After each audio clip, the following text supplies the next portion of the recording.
Hare Krishna, everybody. We'll start with the Mangalacharan. Om Ajnanatimirandasya Jnananjanashalakaya Chakshurunmilitam Shri Chaitanya Manobhishtam Sthapitam Yena Bhutale Swayam Rupa Kadamaya Rati Swapadantikam Vandeham Shri Tapadkamlam Shri Gurum Vaishnavamscha Shri Rupa Sagrajatam Sahagana Raghunathan Vitam Satam Sajivam Sadhaitam Samsam Parijana Sahitam Krishna Chaitanya Shri Radha Krishna Padan Sahagana Sakamritamscha Shri Krishna Karuna Sindhu Deepantu Jagat Kanta Radha Kanta Namastute Tapta Kanchana Gauranga Radhe Vrindavanesti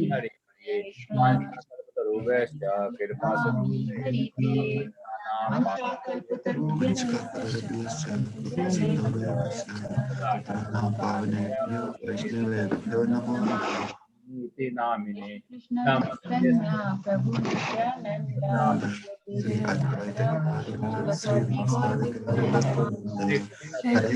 Hare Krishna, Krishna Krishna, Hare Hare Rama Rama Rama Rama Hare Hare Krishnadaya Krishna Prasthaya Srimati Bhagavani Namaste Saraswati Charini, Nirvishesha,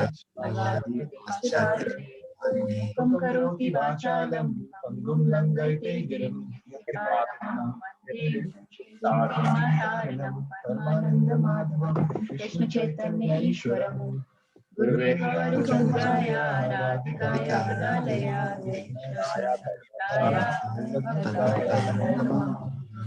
Hare Krishna. Hare Krishna. Abhishek Prabhu is here. We were just Hare Krishna Prabhuji. Glad to have you. Okay, we'll start with a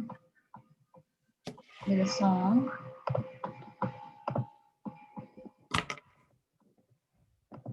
Murli Prabhu, I had to ask you, would you be interested in singing next time or one of the days? I will check one. I'll check one and then I will let you know, Mataji. I don't have anything in my mind now. We can send you some songs, Prabhuji, and the tune and everything. And then Sure, Prabhu. Yeah. If you like that, or we can, send you maybe a couple of choices. Sure. Okay, Hare Krishna. You like the Kirtan, so. Hare Krishna, Manisha Mataji. Nice to have you. We are singing the prayers. We just sang the prayers, so we are now singing the song. Okay, so can the kids read one each? Take turns. There are 5 lines to read. This song is called Bol Hari Bol by Bhakti Vinod Thakur. Okay, let's start from the oldest. Chant the name of Hari. O brother, with blissful minds, chant the name of Hari. Chant the name of Hari. Birth after birth in happiness, chant the name of Hari. Chant the name of Hari. O brothers, you have obtained a human birth. Now chant the name of Hari. Chant the name of Hari. Whether you are in happiness or distress, chant the name of Hari. I think that's it. Chant the name of Hari. O brothers, whether in prosperity or misfortune, chant the name of Hari. Chant the name of Hari, whether you live at home or in the forest, chant the name of Hari. Remaining in this material world for Krishna's purposes, chant the name of Hari. Okay. No. Chant the name of Hari. O brothers, give up the association of non-devotees and chant the name of Hari. Chant the name of Hari. Falling at the feet of the Vaishnavas, chant the name of Hari. Chant the name of Hari. Chant the names of Gaura and Nityananda. Nityananda. chant the name of Laura and Loud. Gadadhar. Gadadhara. Chant the names of Laura and Advaita. Very close. Oh, okay. Okay. Hare Krishna.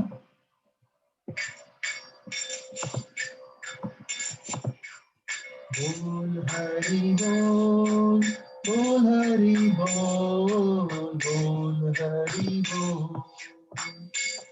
Bol Hari Bol Hari Bol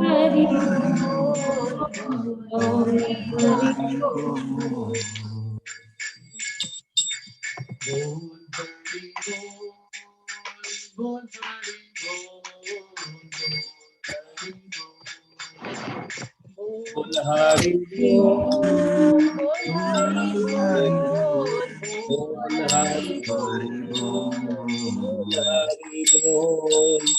Manera Nande Bhai Bol Hari Bol. Manera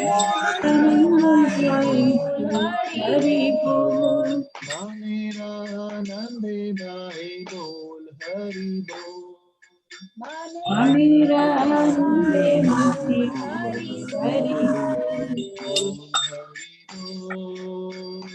Hari Bol, Bol Hari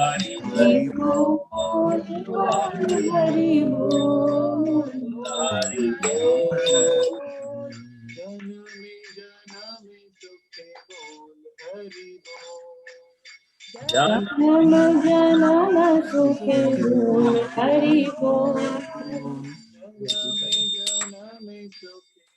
अरे light को नहीं on ठेवला अरे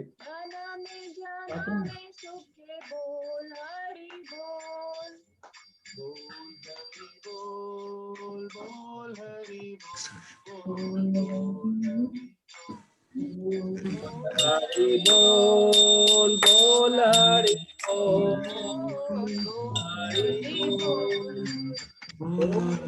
Bol, Bol Hari Bol, Bol Hari Bol. Bol Hari Bol, Bol Hari Bol, Bol Hari Bol. मानव जन्म पाए बोल हरि बोल. मानव जन्म पाए बोल हरि बोल. मानव जन्म पाए बोल हरि बोल. मानव जन्म पाए बोल हरि बोल. बोल हरि बोल, बोल हरि बोल, बोल हरि बोल, बोल हरि बोल, बोल हरि बोल, बोल हरि बोल, बोल हरि बोल. दुखे ठाको बोल हरि बोल. दुखे ठाको बोल हरि बोल. दुखे ठाको बोल हरि बोल. दुखे ठाको बोल हरि बोल. बोल हरि बोल, बोल हरि बोल, बोल हरि बोल. बोल हरि बोल, बोल हरि बोल, बोल हरि बोल. बोल हरि बोल, बोल हरि बोल, बोल हरि बोल. बोल हरि बोल, बोल हरि बोल, बोल हरि बोल. संपदे विपदे भाई बोल हरि बोल. संपदे भाई बोल हरि बोल. संपदे विपदे भाई बोल हरि बोल. संपदे भाई बोल हरि बोल. बोल हरि बोल, बोल हरि बोल बोल हरि बोल बोल हरि बोल बोल हरि बोल बोल हरि बोल बोल हरि बोल बोल हरि बोल बोल हरि बोल बोल हरि बोल बोल हरि बोल बोल हरि बोल जय ठाकुर बने ठाकुर बोल हरि बोल ये ठाकुर बने ठाकुर बोल हरि बोल जय ठाकुर बने ठाकुर बोल हरि बोल ये ठाकुर बने ठाकुर बोल हरि बोल शरणे संसारे ठाकी बोल हरि बोल कृष्ण का संसारे ठाकी बोल हरि बोल कृष्ण रा संसारे ठाकी बोल हरि बोल कृष्ण का संसारे ठाकी बोल हरि बोल बोल हरि बोल हरि बोल बोल हरि बोल बोल हरि बोल बोल हरि बोल बोल हरि बोल बोल हरि बोल बोल हरि बोल बोल हरि बोल बोल हरि बोल बोल हरि बोल बोल हरि बोल असत संग छड़ी भाई बोल हरि बोल असत्संग छाड़ी भाई बोल हरि बोल असत संग छड़ी भाई बोल हरि बोल असत्संग छाड़ी भाई बोल हरि बोल बोल हरि बोल बोल हरि बोल बोल हरि बोल बोल हरि बोल बोल हरि बोल बोल हरि बोल बोल हरि बोल बोल हरि बोल बोल हरि बोल बोल हरि बोल बोल हरि बोल बोल हरि बोल कृष्ण वचरणे तोड़ी बोल हरि बोल कृष्ण चरण पाड़े बोल हरि बोल वैष्णव चरणे बड़ी बोल हरि बोल वैष्णव चरण थोड़ी बोल हरि बोल बोल हरि बोल बोल हरि बोल बोल हरि बोल बोल हरि बोल बोल हरि बोल बोल हरि बोल बोल हरि बोल बोल हरि बोल बोल हरि बोल बोल हरि बोल बोल हरि बोल बोल हरि बोल गौरा नित्यानंदा बोलो बोल हरि बोल गौरा नित्यानंद बोलो बोल हरि बोल गौरा गदाधर बोलो बोल हरि बोल गौरा गदाधर बोल हरि बोल गौरा गदाधर बोलो बोल हरि बोल गौरा गदाधर बोलो बोल हरि बोल गौरा अद्वैता बोल बोल हरि बोल गौरा अद्वैता बोलो बोल हरि बोल गौरा अद्वैता बोल बोल हरि बोल गौरा अद्वैता बोलो बोल हरि बोल बोल हरि बोल हरि बोल बोल हरि बोल बोल हरि बोल बोल हरि बोल बोल हरि बोल बोल हरि बोल बोल हरि बोल बोल हरि बोल बोल हरि बोल बोल हरि बोल Hare Krishna Krishna Krishna Hare Hare Hare Ram Ram Ram Hare Hare Hare Krishna, Hare Krishna, Krishna Hare Hare, Hare Ram, Ram Ram, Hare Hare. Hare Krishna, Krishna Krishna, Hare Hare, Hare Ram, Ram Ram, Hare Hare. Hare Krishna, Krishna Krishna, Hare Hare, Hare Ram, Ram Ram, Hare Hare. Hare Krishna, Krishna Krishna, Hare Hare, Hare Ram, Ram Ram, Hare Hare. Hare Krishna, Krishna Krishna, Hare Hare, Hare Ram, Ram Hare Hare. Hare Krishna, Krishna Krishna, Hare Hare, Hare Ram, Ram Ram, Hare Hare. Hare Krishna, Krishna Krishna, Hare Hare, Hare Ram, Ram Hare Hare. Hare Krishna, Krishna Krishna, Hare Hare, Hare Ram, Ram Ram, Hare Hare. Hare Krishna, Krishna Krishna, Hare Hare, Hare Ram, Ram Hare Hare. Bol Hari Bol, Bol Hari Bol, Bol Hari Bol. Bol Hari Bol, Bol Hari Bol, Bol Hari Bol.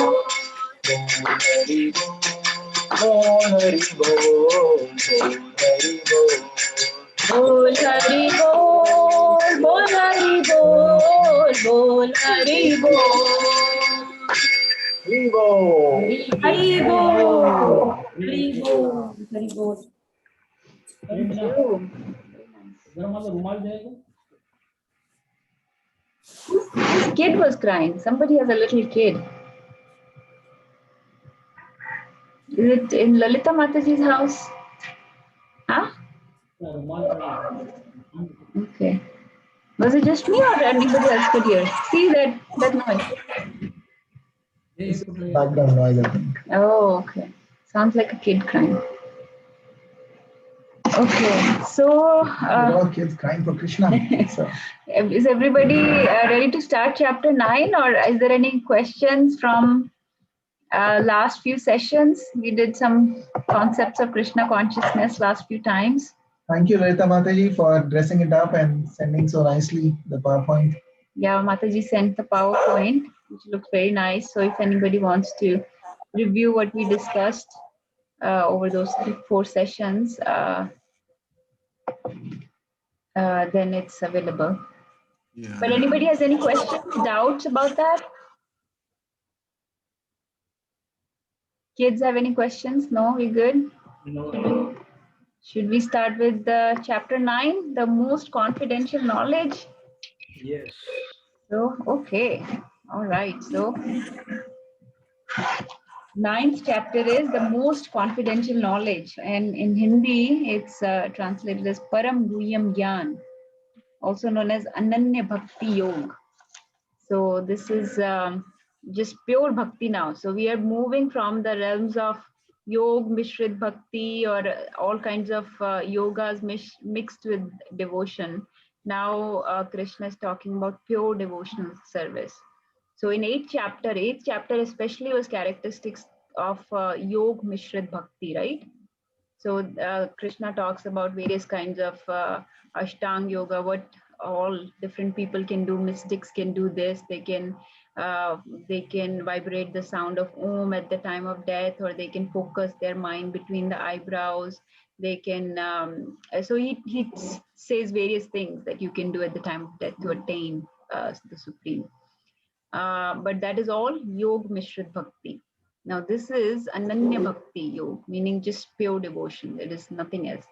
So that is why it's the most confidential knowledge. It's the Raj Vidya, Raj Guhyam, the supreme knowledge. So let's start reading. Shall we have next level of kids read it? Maybe Avinash Prabhu, Mansi Mataji, Manisha Mataji. I know Abhishek is driving, so he should not, but let's read the first 5 texts very quickly. Go ahead, Avinash, you want to start? Text 1. Personality of Godhead said, "My dear Arjuna, because you never envious of me, I shall impart to you the most confidential knowledge and realization, knowing which you shall be relieved of mysteries of the material existence." Hare Krishna. Hare Krishna. Manisha, would you like to read number 2? Knowledge is the king of education, the most secret of all secrets. It is purest Manisha, your voice is breaking. knowledge. It's not clear. Okay.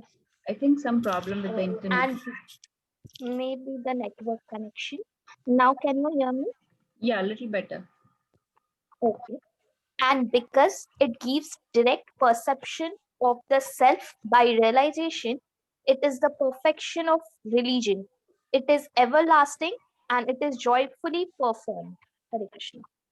Let's have somebody else read it one more time because this is the most important shloka of this chapter. Let's see, maybe Mansi Mataji, can you read this one again? Yeah. This knowledge is the king of education, the most secret of all secrets. It is the purest knowledge, and because it gives direction, perception of self by realization. It is the perfection of religion. It is everlasting and it is joyful performed. Hare Krishna. Okay, can let's see. Sheetal Mataji, Anita Mataji, and Lalita Mataji, would you like to read the next three? Hare Krishna, everybody. Text 3. Those who are not faithful in this devotional service cannot attain me, O conqueror of enemies. Therefore, they return to the path of birth and death in this material world. Hare Krishna. Hare Krishna. Hare Krishna, text 4. By me, in my unmanifested form, this entire universe is pervaded. All beings are in me, but I am not in them. Hare Krishna. Hare Krishna. Text 5. And yet everything that is created does not rest in me. Behold my mystic opulence. Although I am the maintainer of all living entities, and although I am everywhere, I am not a part of this cosmic manifestation, for myself is the very source of creation. Hare Krishna. Thank you so much. Okay, so before we start with this chapter, I just wanted to say a few things about this chapter. So why we did all this basic concepts of Krishna consciousness before is because this 9th and 10th chapter are the most important chapters of Bhagavad Gita. So Bhagavad Gita is divided into 3 parts. So there are 18 chapters, right? First 6, middle 6, and the last 6. And the middle 6 are the most important. The first 6 talk a lot about Karma Yoga. The last 6 talk a lot about Jnana Yoga. And the middle 6 talk about Bhakti Yoga. So the middle 6, which is the goal of all knowledge of Bhagavad Gita is Bhakti, are the most important chapters. And out of these middle 6 chapters, from 7th to 12th, even the ones in the middle, which is chapter 9th and 10th, are the crest jewels of Bhagavad Gita. Those 2 chapters are the crest jewels of Bhagavad Gita. So This is where that comes, the Yog Mishra Bhakti, and the previous ones were about Mishra Bhakti, yeah. And 9th and 10th are about just pure Bhakti. Yeah. Pure Bhakti. Yes, so before Krishna was talking about Karma Yoga, then he started slowly introducing the concept of Bhakti. So that was called Yog Mishra Bhakti. Now this is Keval Bhakti, or unalloyed devotional service, pure devotion, Keval Bhakti. And so so that is why Krishna calls it Raj Vidya. The second verse that Mansi Mataji and Manisha Mataji read talks about Raj Vidya, Raj Guyan, right? Raj Vidya means king of all knowledge. Raj means the royal, the king of all Vidya, knowledge. Everything else is a Vidya. All the material knowledge, we think we are so knowledgeable. We have so many PhDs or so many degrees, so many letters behind our name, so we're so knowledgeable. But actually, Prabhupada used to call it all avidya. All the material science is actually not the real knowledge. If the material science does not take you towards God, does not give you any impetus, impetus to achieve self-realization, then he used to call it all avidya. So by gaining all the knowledge, one should have the hankering for self-realization. It should push us towards self-realization. It should push us towards God. If it does not, then that is all avidya. But this is Raj Vidya. So this is king of all knowledge. And Raj Guhyam.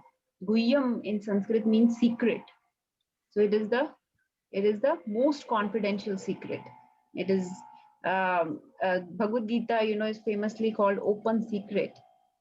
And the reason it is called open secret is because it's there. Everybody has it. They have in their homes. They have it sitting there, but nobody reads it. And even if somebody reads it, they don't really understand it. Like when I mention about Bhagavad Gita to some people, they'll say, "Oh, we have read it, but we could not get past chapter 2 or few verses of chapter 1. It is very difficult to understand. We can't really understand it." So the only way to really understand Bhagavad Gita is to understand it from Krishna's devotees. You have to understand it from Krishna's disciples. That is why we stress upon the disciplic succession about the Guru Shishya Parampara so much, because only the devotees can reveal the secrets of Bhagavad Gita. Right? Because otherwise it is open to anybody's interpretation, and you can interpret it wrongly. You can interpret it in so many wrong ways, and if people that are envious of Krishna are interpreting it. So you have to understand it. It's only by the mercy of Krishna's devotees and disciples that it can be properly understood. It is not understood by any kind of scholarly knowledge. So yeah, so here I just want to add on that just for clarification, when we say disciplic knowledge, and we are reading the Bhagavad Gita as it is, we are taking Prabhupada as the guru over there right now. So the guru that is explaining this to us is basically Prabhupada, because we are discussing from the Bhagavad Gita as it is, in which the shlokas are there, the word meanings are there, the translation, word to word translate, based upon the word to word meaning, the translation is there, and then Prabhupada has given his explanation of it. So that is what we are saying by disciplic succession. We are trying to understand because we are reading and discussing from the Bhagavad Gita as it is. So that's why we stress not to, deviate and read from other Bhagavad Gitas, because Prabhupada talks about Krishna the whole time. Some people say, why in this Bhagavad Gita there is Krishna so much? What other people do is they read Bhagavad Gita, but they take Krishna out of it. But the highest goal, the journey, the beginning and end, everything is Krishna. So you cannot take Krishna out of Bhagavad Gita. In a lot of other Bhagavad Gitas, Krishna is taken out of Bhagavad Gita. That is very envious. So we have to understand it from non-envious people, from people that are properly devoted to Krishna, that understand the true essence of Krishna. And the devotees or the acharyas of the disciplic succession are called Sargrahi. They have understood the essence of Bhagavad Gita. What is Krishna trying to say? The essence of Bhagavad Gita is that come to me, that pray to me, worship me, and come to me, and you will never go back. That is the essence of Bhagavad Gita. That is the sar, surrender unto me, right? So the acharyas have understood that sar. They will not take you amidst various yogas and various dhyan and ashtanga and all this. They will stress upon bhakti, just like Prabhupada does. So that is why they're called Sargrahi. It's like they're called Hansas or Paramhansa. Does anyone know what is the quality of a swan or a Hansa? Lalita Mataji's. It only takes the milk. Yes. In the water. Yes, Prabhuji. Can you elaborate that? Yes. So if there is water and milk mixed, it only takes the milk, right? Milk. It will take the water. So it takes impurity, even though the world is full of, pure and impure and it mixes, it just lets you take the pure stuff and just ignore the impurities. Yes, it leaves the impurities, it leaves the water behind and just takes the milk. That is the quality of a Hansa. So these acharyas, they're Hansa, they're Paramhansas, because they can take the sar, they can take the essence of the scriptures. And Bhagavad Gita is the essence, the cream. So coming back, these two chapters are the cream of the cream. Okay. So this is not any dry knowledge. This is not philosophy. This is not speculative knowledge. Somebody who has many degrees in Sanskrit cannot say, oh, I understand Sanskrit, so I can understand Bhagavad Gita. No, that is not the way to understand Bhagavad Gita. It's like saying, I know English, so I can read a book of neurosurgery and now do neurosurgery. No, just by understanding English, you cannot, or I can read a book of rocket science and operate a rocket. No, just by reading English or just by knowing Sanskrit, you cannot just understand Bhagavad Gita. This is not speculative or dry knowledge. This is not, and this, on the other hand, this is not sentimentality either. It is not just sentimental knowledge. We are not just sentimentalists. Because if you become sentimentalist, you can become a fanatic. That is what a lot of some religions do, right? They forget about their scriptures, they forget about the true knowledge given by their gurus and just become fanatics. So we're not fanatics or sentimentalists either. We have very proper science here that we understand and apply and see the results in the life. That is why we believe in it, because you see the results in your own life. So we're not just, it's not just a blind following, it's not just blind faith. So it is neither dry knowledge nor just pure sentimentality. And it cannot be understood just by dhyan or by, it cannot be understood by any kind of yogas. It is not the knowledge about Brahman or Nirgun. This is knowledge about Bhagwan. Okay, it is about prem. It is about exchanges, loving exchanges with the Supreme Person, the original person, the Adi Purush. Yes, Avni, you have a question?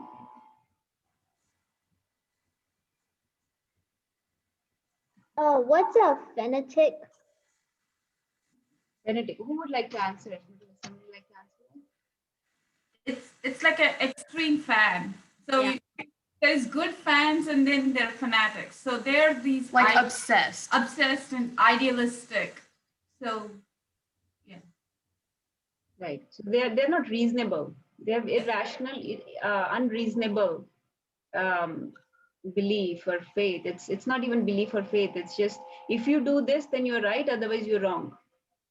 So they do not understand their scriptures actually. Vinay Prabhu, are you saying something?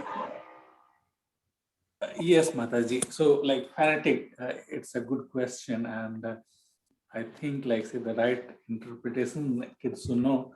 Kids should know. So, you talked about, like, misinterpreting religion. So, it happens almost in all religion. There is no kind of particular one religion where people take small part of it and kind of misinterpret. Like one very common one is you should fight for your religion, for the survival of religion. So then they just take out of like every good thing or out of religion or religious books, and then they start fighting and then killing people in worst case scenarios and everything. So that is what is like, being fanatic out of religion. They think that, okay, even if you fight and then like die fighting, you will gain your ultimate God, whoever it is. If it is Islam, if it is Christians, if it is Hindu, it happens in Hindus as well. So there are some people who think that, okay, for the goodness of Hinduism or like say saving Hindu, it's good to kill like Christians or Muslims. Similarly, like Muslim thinks that, okay, just because I follow Islam, it's good to kill other people. So that is what is fanatic, not understanding religion. And then you think that, okay, you're following your God or whatever, and then for the sake of it, you kill like, other people. Yes, Prabhuji. Thank you very much. That's the proper understanding of what a fanatic is. So we are not trying to be a fanatic. We are proper path, proper faith, and actually people that follow their acharyas, their gurus, the proper scriptures are very compassionate, very empathetic.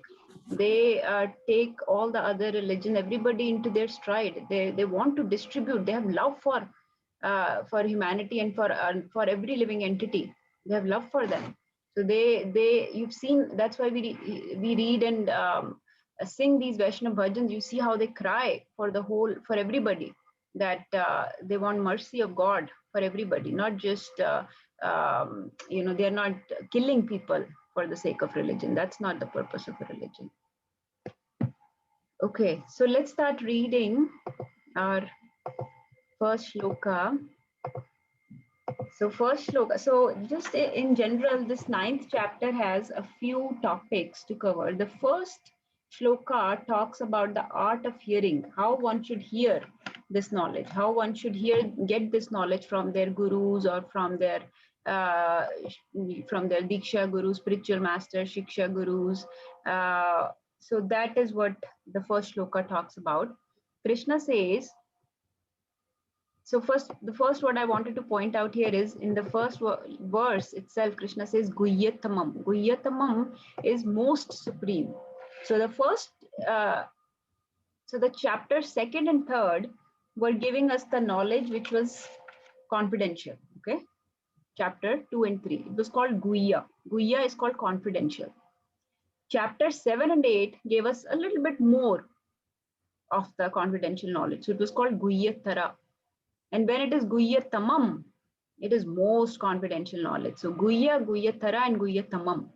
So now we are at Guhyatamam, which is the most confidential knowledge. So Krishna says, I will tell you this most confidential knowledge because you are non-envious of me. You are never envious of me, right?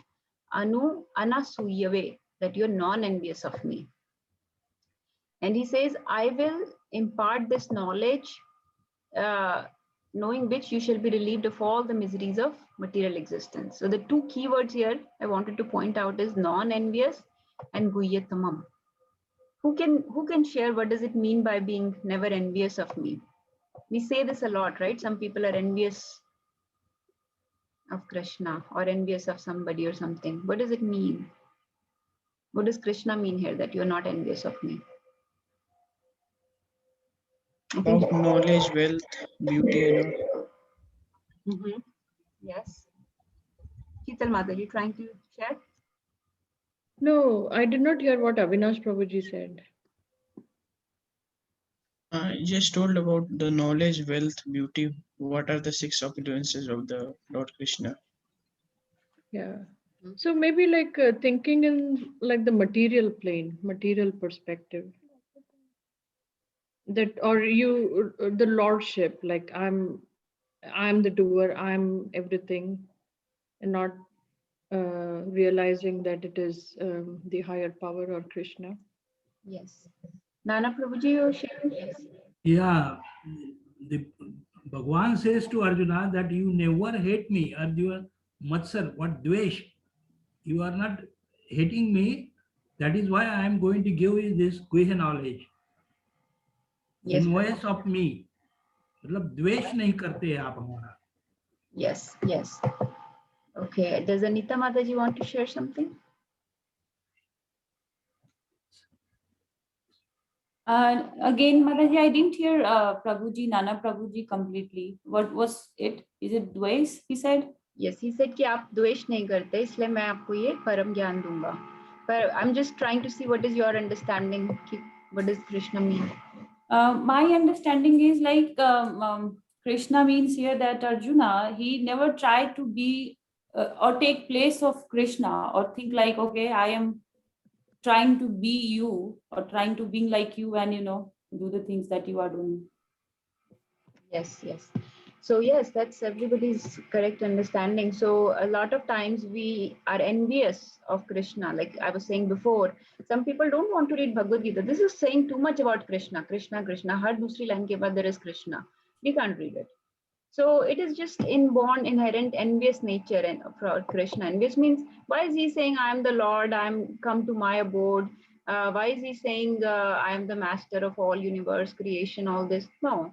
We are also the Lord. We have some desires. Why is saying give up all desires, surrender unto me? No, people should surrender to me. I am the Lord. I have all the power. I'm so beautiful. I'm so famous. I'm so rich. Why is he saying he has all these opulences? Right? Like Avinash was saying. So that is enviousness. Basically, we are so self-involved, self-indulging that we don't want to think that there could be a supreme power and we should surrender to that power. It's like a kid who's saying, oh, I want to be out of the control of my father. I want to have my own everything. Because right now I have to answer to my father. I'm beyond all rules and laws and I should do my own thing. So I just wanted to share this verse. This is second verse of Srimad Bhagavatam. It's very, very beautiful. But in the first line itself, 2 points are very, this verse we can discuss this for many, many days. So I'm not going in deep into it, but this is saying, Dharma projita ketavatra paramo nirmatsaranam satam. What it means is the real religion, not the Ketav Dharma. Ketav Dharma is, like we were talking about before, Ketav Dharma is unreal. It is not the true religion. The true religion, okay, accepting the true religion and completely rejecting the Ketav Dharma, which is covered by fruitive intention. Nirmatsaranam. Nirmatsar hote hain the people that are non-envious. Satam always refers to devotees. The non-envious devotees are always trying to approach the true religion, not the Ketav Dharma, not the religion that takes you towards fruitive benefits. So all the fruitive benefits, like all the various demigod worship, the fire sacrifices, all that is just for fruitive intention. No, Bhagavatam completely rejects all those Ketav Dharma. It says the true religion does not take you towards Ketav Dharma. Non-envious devotees approach just the Supreme Person. Okay. So just wanted to share the other word for non-envious is nirmatsar, which will come many times. You mentioned it when you were saying. Oh yes. Yes, Prabhuji mentioned it. Thank you, Prabhu. Yes, so if you saw Amoglila Prabhu's lectures, Atul Prabhu always introduces him as Nirmatsar. Amoglila Prabhu is like that. That's the true bhav of a devotee, of a Vaishnav. They're non-envious. So Krishna says that because you're non-envious of me, I will impart this knowledge to you. So that's how we need to, that is how we need to hear. The first shloka talks about hearing properly, submissively, non-envious way and in a respectful way, with service attitude and without any offenses. That is the art of hearing. Bhagavad Gita, Bhagavatam, and even the Hare Krishna Mahamantra that we chant. So the knowledge that we are hearing will go from our ears to the heart, and then you can apply it. Right? Which kid can recite the shloka from 4th chapter about submissive hearing from their guru? Yes, Avni. Tadvidi pranipatena pariprasnena sevaya upadekshanti te jnanam jnani nastatva darshana. Haribo. Haribo. Yes, so can you share the meaning also, Avni? It's like you, it's like you go to a guru like submissively, and you surrender, like, and you approach him, like, and like you render service into him, and you approach him submissively, and then they give you real knowledge. Yes, service attitude, you submissively approach. Yes, so those are the qualifications to get the proper knowledge. So ignorant people who are judgmental, when you're sitting in the class just to judge the person who's teaching, or speculative. No, this can't be true. I'm going to apply my own intelligence.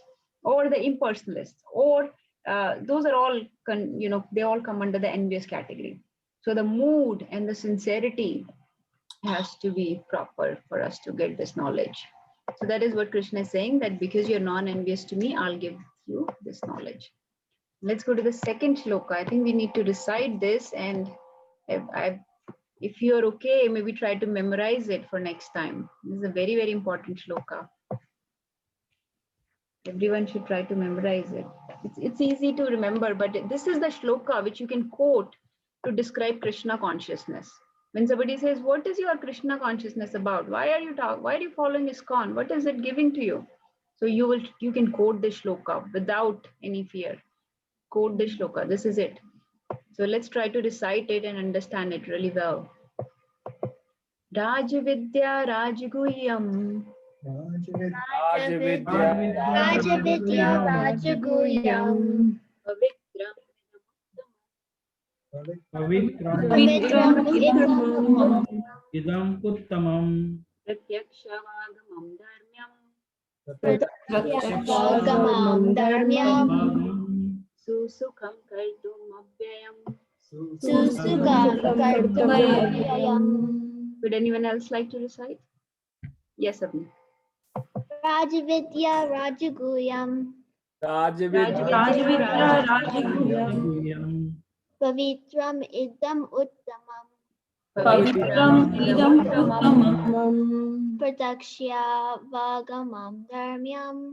Pratakshya vagamam dharmyam. Susukam Kartam Avyayam.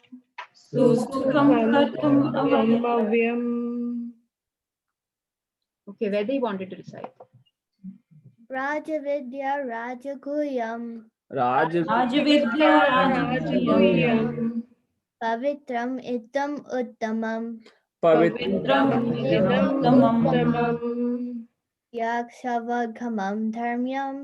Pratakshya vagamam dharmyam. Sukham Kartum Avyayam. Sukham kartum avyayam.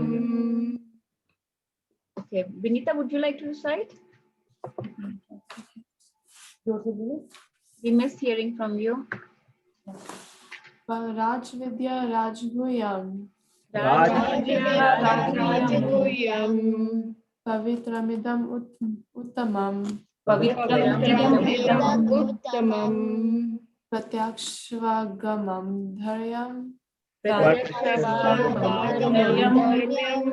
Susukham kartam avayam. Susukham avayam. Anna, would you like to recite one more time?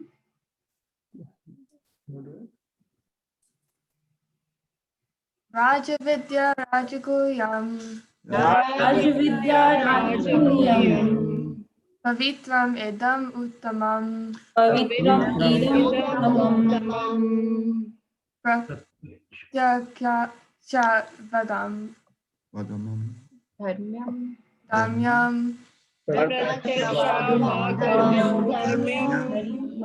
Susukam kartam avyayam. Okay, thank you, Hari Bol. So yes, this is okay. Navya wants to do. Rajavidya Rajaguyam. Rajavidya Rajaguyam. Pavitram idam uttamam. Pavitram idam uttamam.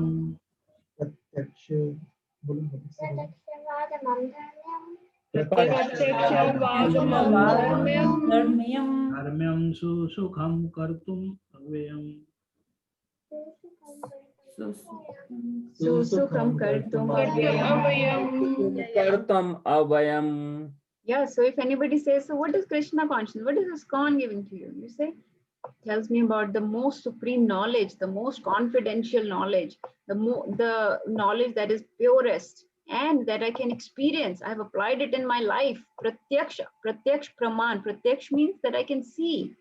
Pratyaksh ka matlab hota samne, you can see for yourself by direct perception. So I have applied it in my life and I've seen the benefits it gives to me. Pratyaksha, by this religion, by dharma here means by this dharma or by this religion, I have seen so much advancement in my life. Susukham, and I enjoy it. Not sukham, susukham. It gives me so much joy. It's full of pure joy. Kartum avyayam, and it is eternal knowledge. So this ISKCON, this Krishna consciousness, this process is teaching me about the purest, the eternal, the supreme knowledge, the most confidential secret. And I've seen it, I've applied it in my life, and it gives me everlasting joy. It gives me so much joy. This is the shloka you can quote to say what the process that we are going through, the knowledge that we are learning, and how it is the purest, most supreme knowledge. And who's saying this? Somebody will say, who's saying this? Krishna said it in 9th chapter. Krishna said it in 9th chapter of Bhagavad Gita. And you introduce this way, Bhagavad Gita. You're selling Bhagavad Gita to somebody, doing book distribution. Say this shloka. Look, Krishna says this process is joyfully performed. You don't want to experience joy in your life? Do you want to be stuck in temporary rut all the time? Same thing, chewing the chewed? No, this is everlasting. This is not temporary. This is avyayam. Iska kabhi vinash nahi hota. Avyayam, everlasting. So Krishna is saying this. So in this particular shloka, it can be divided into 7 parts. There are 7 aspects of bhakti given. 1, that it is Raj Vidya Raj Guyam, the most confidential knowledge and the topmost secret. Okay. Second part is Pavitram. It is pure. It is Shuddh. It purifies you. Any other knowledge or any other process can contaminate you. This purifies you. Okay. Pavitram. Uttamam, that it is most supreme. Right? It is most supreme. Uttam. Tam means what? Tamas means darkness, right? Tamas means, tam means darkness. Uttam means which is beyond darkness, which is beyond ignorance. Tam typically refers to ignorance or darkness. So Uttam means something that is above or beyond that darkness is supreme. So it is beyond the ignorance and darkness. Okay. And Pratyaksh. Pratyaksh is one that is directly perceived by practical experience. Like I have applied it in my life, and you tell somebody, you do this for 6 months, 3 months, okay? And you can see the results. So this can be practiced and the results can be seen in one's life. So you follow the process and the benefit will be in front of you. So it is not by blind faith. We are not saying just follow this blindly. We are saying you just give us 3 months of your life, 6 months of your life, follow this sincerely, honestly, and you will see the difference. But one has to practice this knowledge to see the results. Just by reading this will not be the, you will not see the benefit. You have to. Reading this is also beneficial. It will purify you. It will start cleansing your consciousness. But applying the knowledge is also very important. So direct perception or pratyaksh avagmam, dharmyam, dharma, because it is the only true dharma. Like in that shloka of Bhagavatam, it is not Ketav dharma. It is spoken by God. This is the only true dharma. So dharma should not be confused with any kind of morality codes or society codes. No, society can distort things. Like for example, Vanprastha ashram was created by Krishna, but it was distorted by society for their own benefit, so that it became a caste system now. Caste system was not created by Krishna. Caste system is something by birth. Krishna did not say by birth. Krishna says by qualities, by your gunas. I created Vanprastha ashram. That was for the purpose of achieving spirituality, but it was distorted. So we're not following society's codes or morality codes. We are following the dharma that was created by God. It is not confused with any other, anything created by man. I think you're saying, you mean Varnashram. Varnashram. Vanaprastha. Varnashram. Yeah, Parvoj corrected. Yeah. You were saying Vanprastha, it's Varnashram you meant, right? Varnashram, yes, Prabhuji. So this dharma is beyond right or wrong, right? Because it is created by Krishna himself. So it is beyond right or wrong. It is not like we give those examples of, I don't know if you have discussed the story of Ashwathama elephant that was killed during the war to bewilder Dronacharya, right? Right? And Yudhishthir Maharaj was questioning Krishna, how can I lie? I cannot lie, right? If I lie, because I am the Dharmraj, I cannot lie. So I cannot befool Dronacharya like this.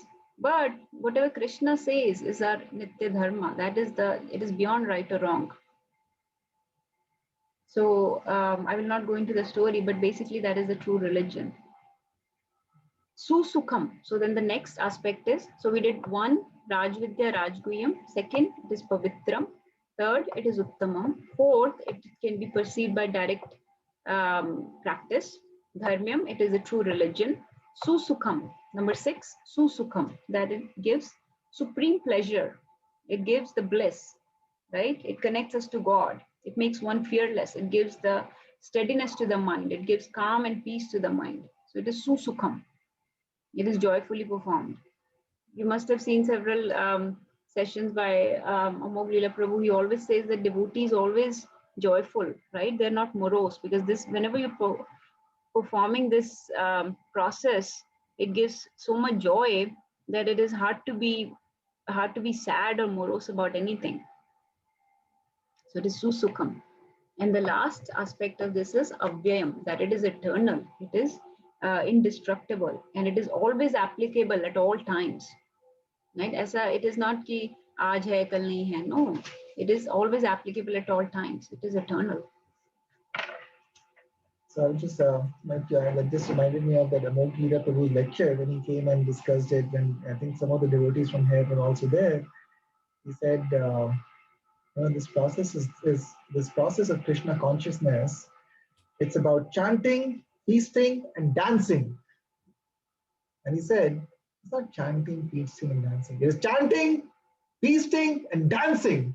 You have to be ecstatic. It's a. He said that like 7 times. Yeah, and I said, like, if you're not in that mood, means like something is wrong. You're not following the process correctly. But that's what it should be like.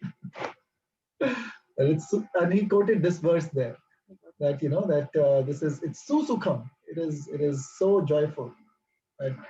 What is not joy? Yeah, I mean, you're dancing. That's fun. You're singing kirtan, right? It is joyful. You're eating prasadam. Why do we want to kill animals and eat? Prabhupada used to say it is like you have made your body a graveyard. You're putting animal carcasses in your animal cadavers in your body. Why would you want to do that, right? So you're eating prasadam, which is first offered to God. So it has now become a yajna. It has become a sacrifice because you've offered this to God. Krishna says it is sin to eat anything without first offering to me. Otherwise, it's stealing. So it is prasadam you're eating. You're chanting his names. You're dancing. You're doing kirtan. You're dressing up the deities and worshipping them. This is all joyful. So this is susukham. I'll show another verse that comes later on in Bhagavad Gita that says 2 similar words. Well, one of the verses says Guhyatamam. This is another one. So first verse of 9.1 said Guhyatamam, right? So Krishna again says similar thing in the last chapter, 18th chapter. Because you're my very dear friend, I am speaking to you my supreme instruction, the most confidential knowledge. So he says Guhyatamam, right? Just wanted to point out that this what is did he say next? the next verse is another crest jewel. So who knows the next verse? Nirbhay Prabhu wants to see the next verse after this. Because he's saying that this is the most confidential. So I want to know what is it? What does he say in the next verse? What is the most confidential thing? Okay, so who will recite that one? 18.65 and 66 are the crest jewels of Bhagavad Gita. I don't know the shloka, but is it Sarva Dharma Parityajya? Sarva Dharma will come after that, Mataji, but one before that. नमस्कार करने के लिए बोलते हैं उसको पहले. Yes. So good. Yeah, go ahead. Mama Mana Bhavo Madbhakto.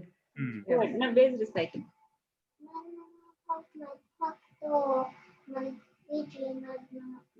Anvaskuru Mame Vashasi Satyam Te Prati Janopyasine. Yeah. Very bold. Next one, let somebody else recite. Who will recite the one after this? 18.66. Let's see. Hold on. Who else? I'm already dead. Raina, do you know? I want to see. I know they both know. No. Okay. Let's hear from Vedahi. Sarva-dharmana parityajya mamekam sharanam vraja aham tvam sarva papebhyo mokshayishyami ma suchaha. Very bold. Very bold. You see how the connection is, and how do we get these? Like if you're just reading scholarly, if you're reading, by Sanskrit, it is very difficult to make these connections. But we are hearing from devotees. Like I've heard this from devotees that how Guhyatamam word came in 2 verses in Bhagavad Gita, and both those verses are the leading to the crest jewel knowledge. So this is Guhyatamam 18.64. Then comes 18.65. Man manabha madbhakto madhyaji mum namaskuru mame vashyasi satyam te prati jane piyosine. Right? And then Sarva Dharman Parityaja. So this is the most confidential knowledge. Abandon all varieties of religion, just surrender unto me. I shall deliver you from all sinful reactions. Do not fear. Mahashucha, right? So I just wanted to share how this is all linked, how 9th chapter talks about most confidential knowledge and Krishna again mentions it. And then I wanted to show this one. This comes in 14th chapter. Can everybody see the screen? This is 14.27.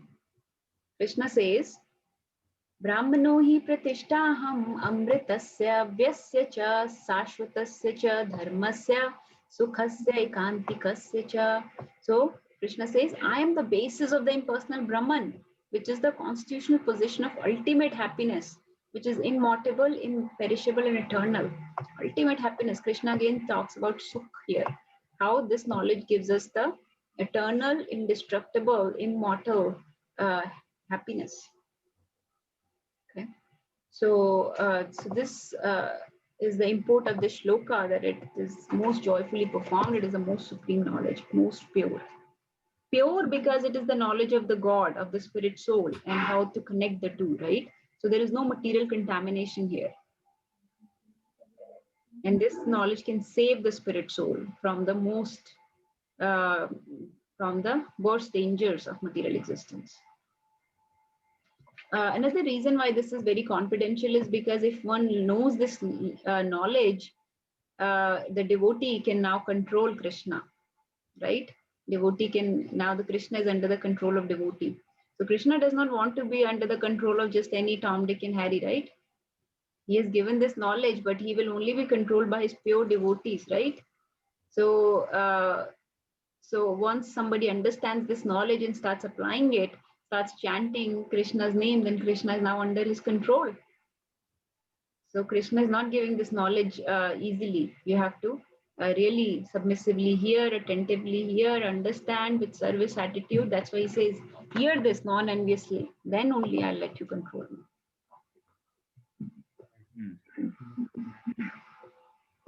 Okay, would anyone like to share any thoughts or understandings?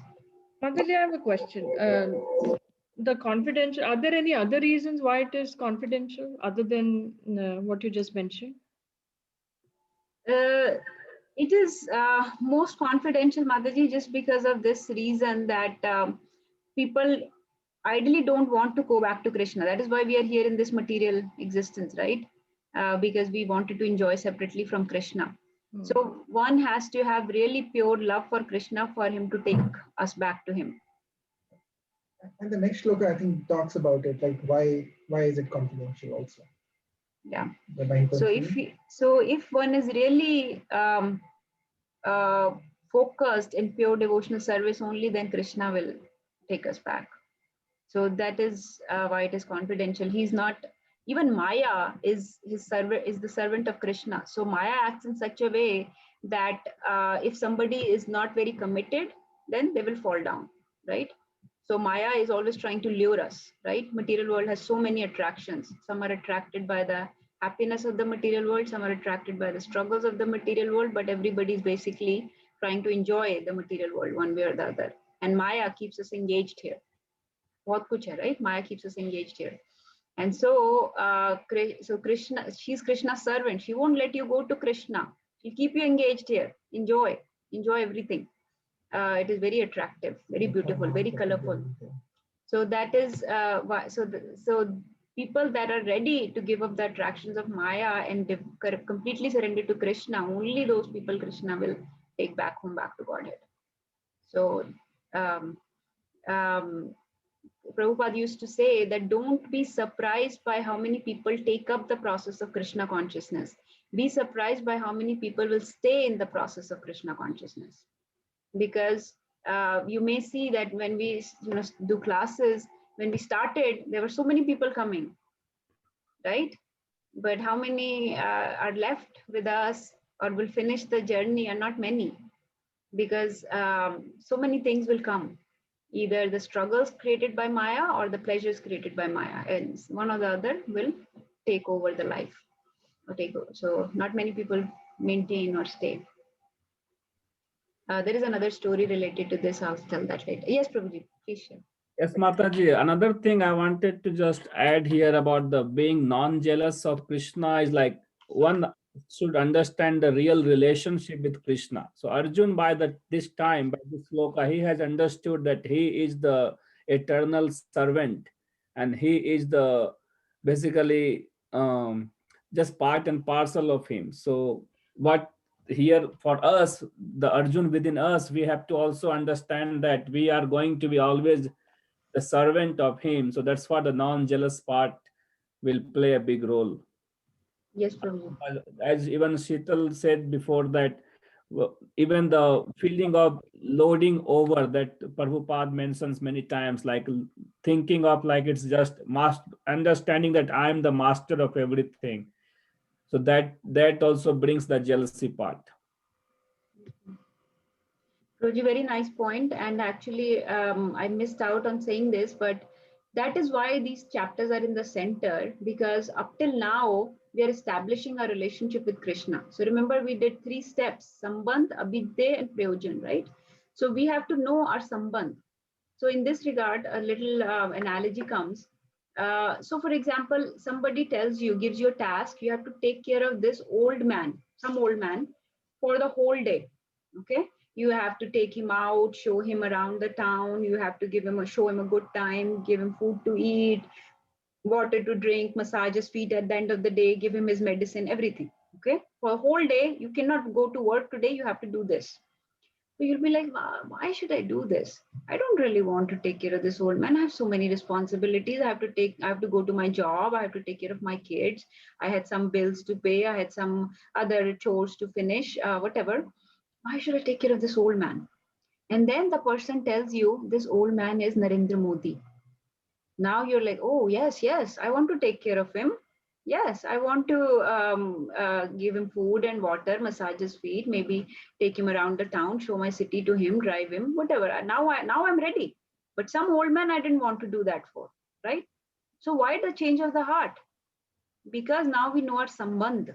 We know, oh, he's the prime minister of my country. So now we know our Sambandh, our relationship with him. So the first, all these chapters, we were establishing a relationship, right? Sambandh. Like we gave the analogy of the car last time. You will start, the first thing is to know which car I want to buy. Then you will start saving the money for it, go find the right dealership for it, person will give the correct rates, whatever paperwork you finish, that is the process. But you will start the process when you know the relationship. You have to establish the relationship or sambandh. Another analogy comes in this regard is, let's say in a house, a mother takes care of her kids, right? But sometimes she's not there, she has to work. A maid may have to cook food, may have to clean, may have to take care of the kids, right? You have a maid. Now, who will do a better job, the mother or the maid?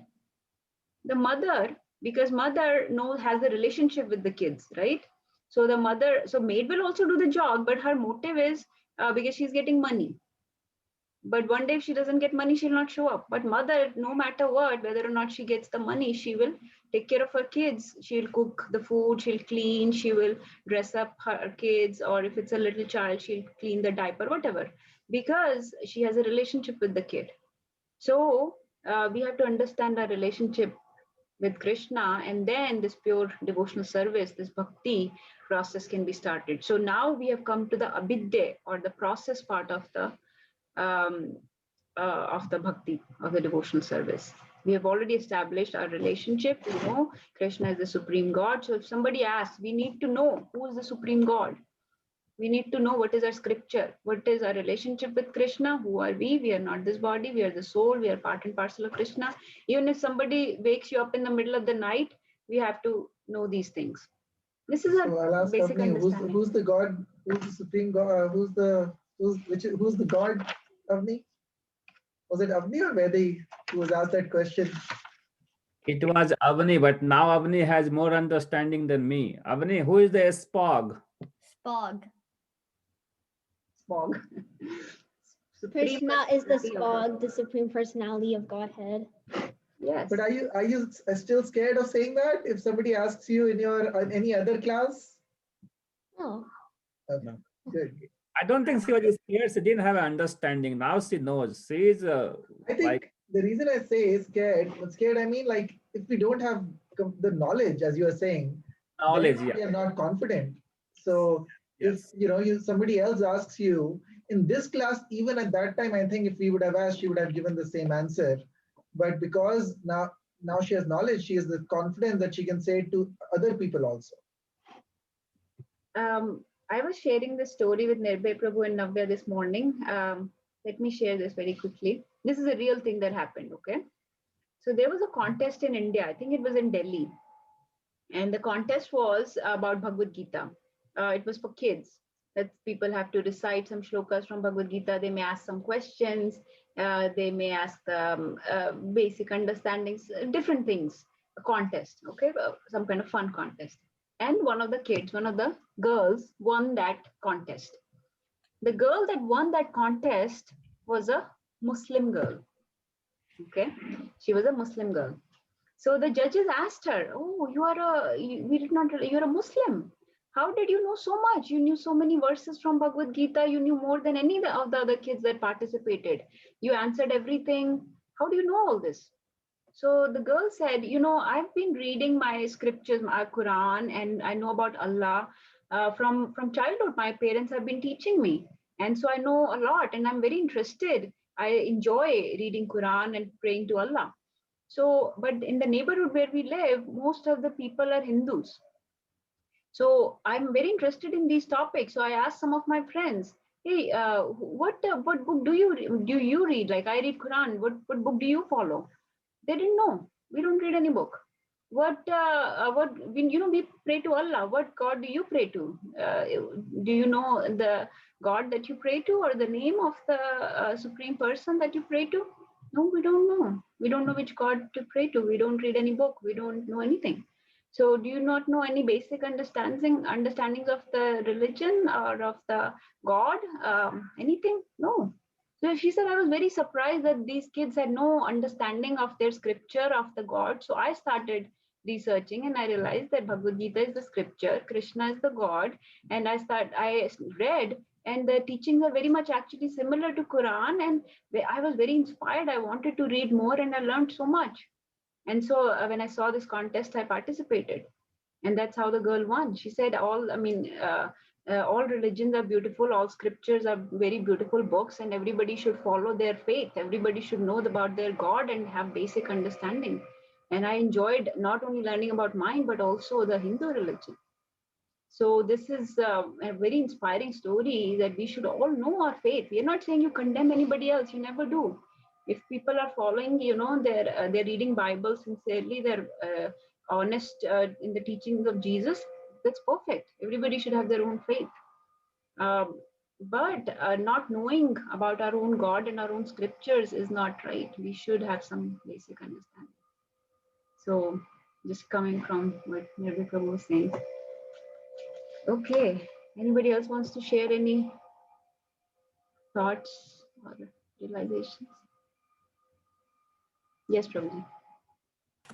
Mataji, I just wanted to say what you said was so beautiful. And this is the core of all Gita, that you respect everyone. And so kids definitely should learn from these things. Yes, Prabhuji. You don't become fanatic or this and that, but you respect everything, other religions as well. At the same time, you devote yourself to Krishna. Yes, especially, living in America, we living with very diverse people. There are Muslims, there are Christians, there are Jews, there are so many and different colors, different faiths. But in order for everybody to live symbiotically, you have to have your own faiths that you follow properly. And if everybody read their scriptures and followed them properly, actually the society will be uplifted rather than the fanatic attitude where people are killing each other. No, in fact, that is all good what you just said.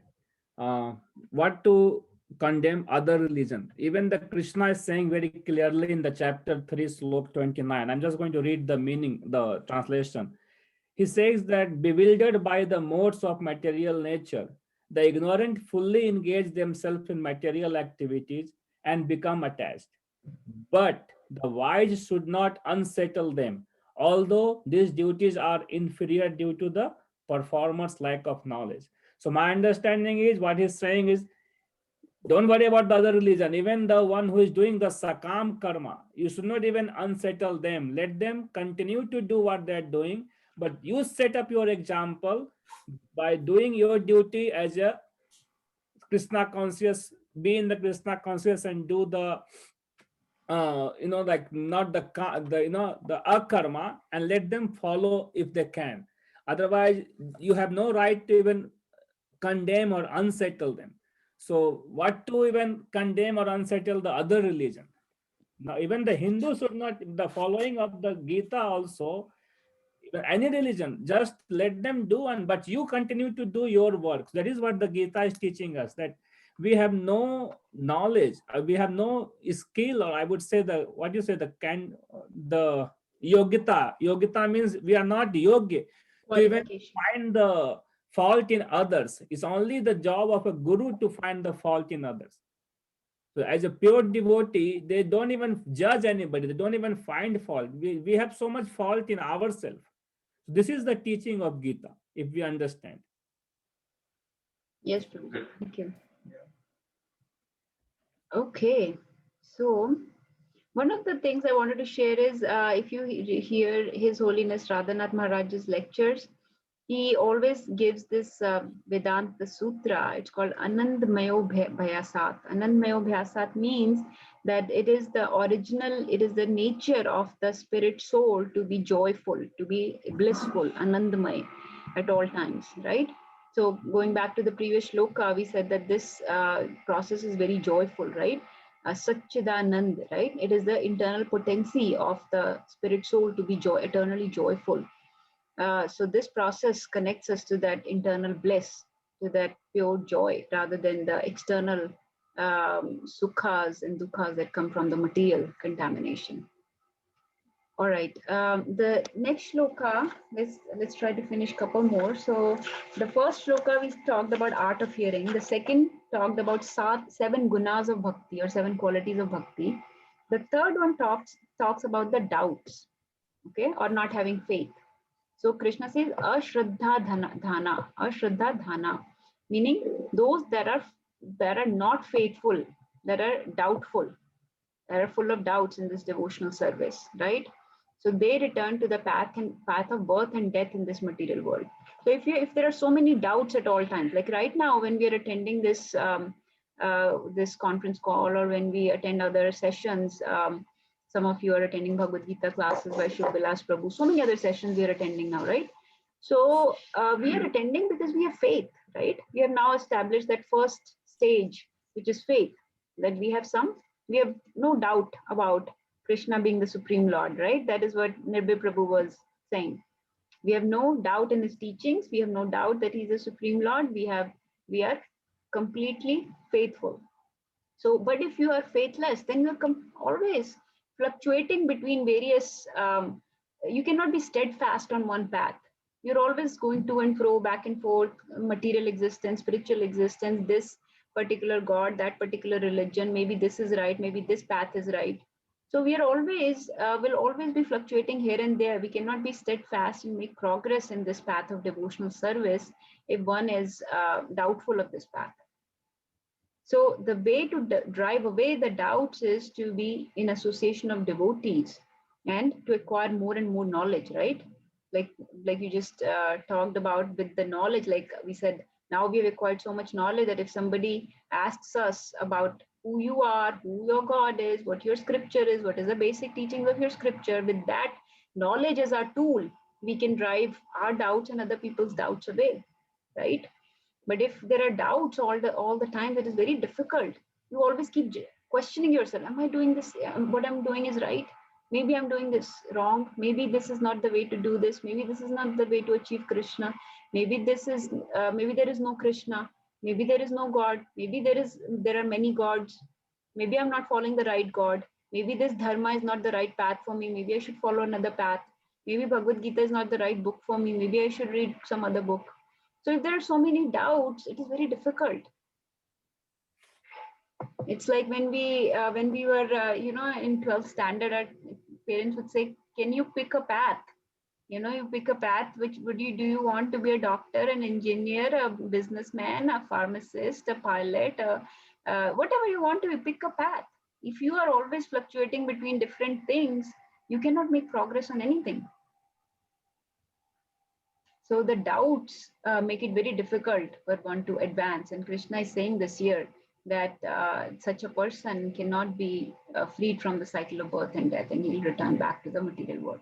We have now some faith. We have to make this faith stronger with knowledge, by purifying ourselves, by associating with devotees more and more, by chanting more and more, ask Krishna for help, that drive my doubts away, whatever little doubts I have left, can you drive those away as well, by eating prasadam, right?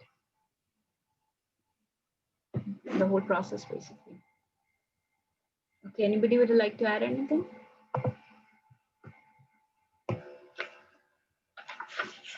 That was 9.3. 9.4 to 9.10. Now Krishna is, and the quality of this chapter is, in this chapter, Krishna is the only one talking. Arjuna is completely submissively just hearing. And Krishna is the only one talking in this chapter. So from 9.4 to 9.10, now Krishna will describe his relationship with material nature.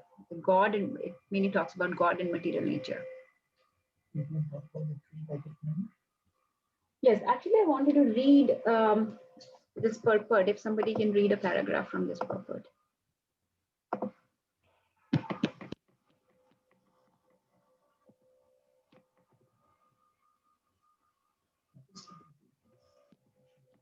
Can somebody read this purport starting maybe all of this? I can read, Mataji. Yes. From here, whatever you've highlighted? Yes, Okay. ma'am.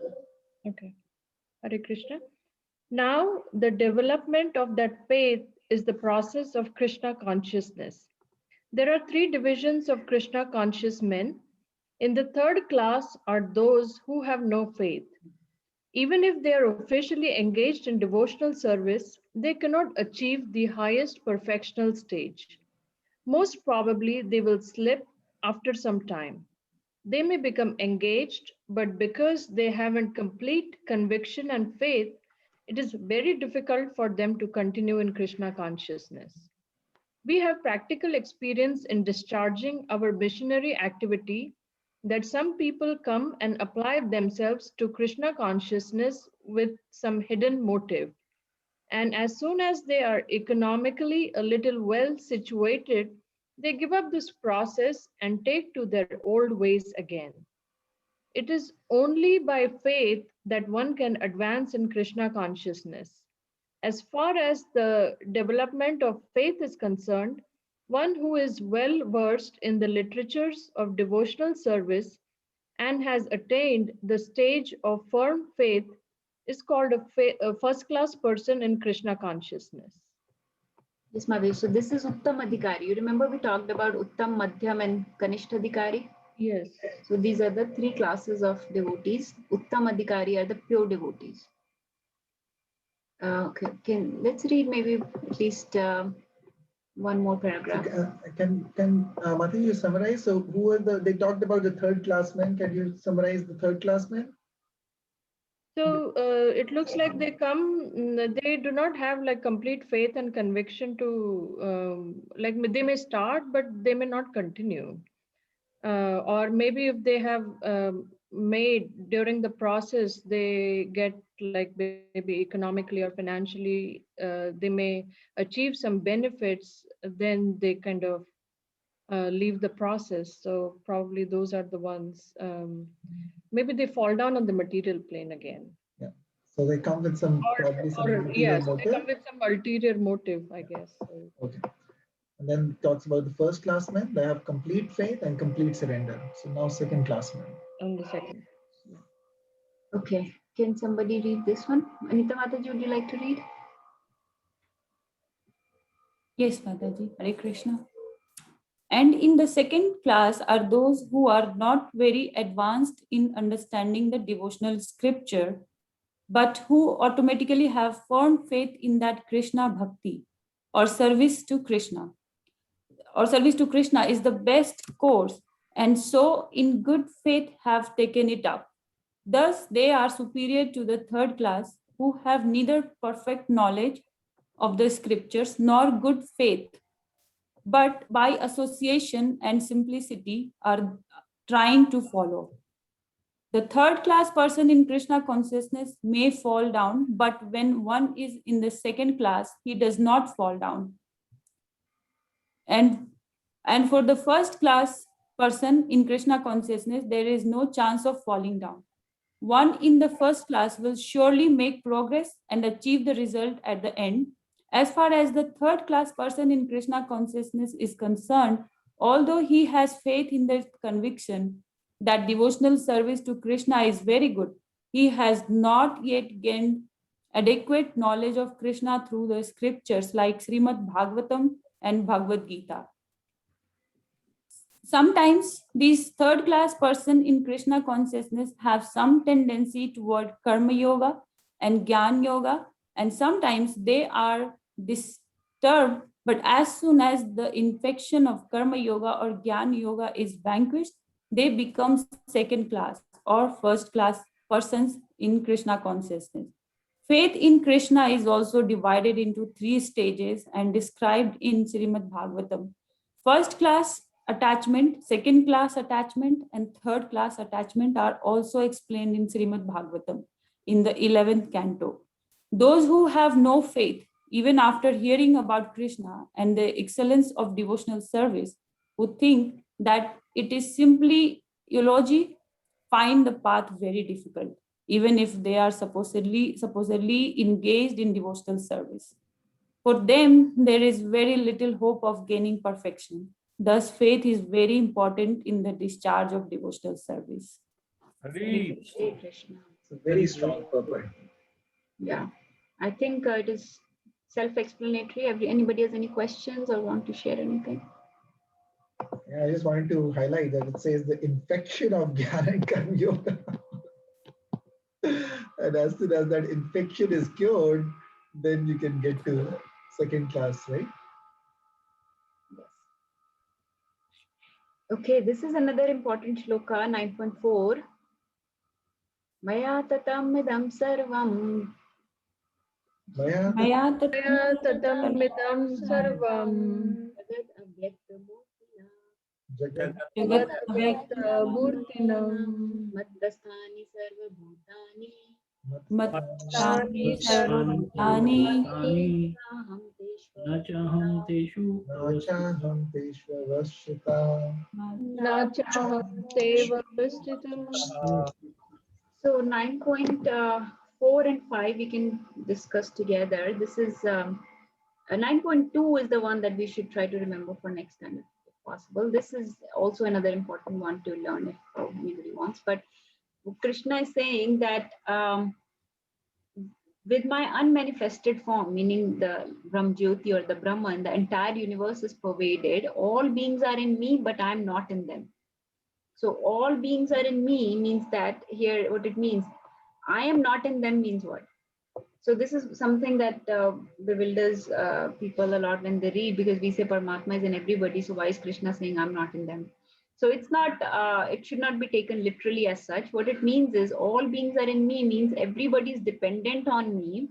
The whole material manifestation, the whole cosmic manifestation is run by me or dependent on me, but I'm not in them, meaning I'm not dependent on them. I'm not resting on them. They rest on me. I'm not resting on them. So even when Krishna comes or when his incarnations or expansions come, they come for our benefit, not for their own benefit. They are completely aloof from our actions and reactions. It's just like a teacher who gives us marks based on our paper, right? But teacher does not show her favoritism. Oh, even if this person answered 10 wrong, I'll still give her only 5 wrong. No, she's completely aloof. She's just judging the paper as it is. So similarly, Krishna is not, Krishna's activities are completely spiritual. They are completely transcendental, right? They're divine. They have no material contamination in them at all. So they're not affected by our activities or our cosmic things that are going on here. We say, oh, Krishna did this, Krishna did that. No, these are just actions and reactions that we are facing. From whatever is due for us, right? Whatever is our prarabdha, we are usko bhog rahe hain. We are not. Krishna is not personally giving out something to you because he has some enmity against you, or giving you something nice because he has something very favoritism towards you. No, it is just he's completely aloof. So he says, all beings are in me, but I'm not in them, meaning they are dependent on me. I am their cause. I maintain them. I sustain them. They do not maintain or sustain me. So he's the maintainer of all entities, right? He's not part and parcel of this nature. We are part and parcel of him. He is the cause of all creation, the cause of all causes. We are not his cause. So that is what is the meaning of this one. Yes, Mataji. Mataji, you said whatever we are facing right now, good or bad, it's all because of our past karmas, right? So I have heard in some of the lectures, like we can balance our past bad karmas by chanting. So I just wanted to share my understanding, like we can cut those like negative effects of the bad karmas by chanting Harinam. Mataji, there are 2 or 3 points about this, understanding about this. Number one, we do not chant to eradicate any karmas. That is one thing to understand. We chant just to please Krishna. So there is no motive that I want to कि मैंने बहुत पाप किए हैं तो चलो अब मैं ज़्यादा chanting कर लूँ. That is not how it is. Chanting is done just to please Krishna. If some karmas get eradicated as a byproduct, that's okay. We do not know them, that we do not care for that.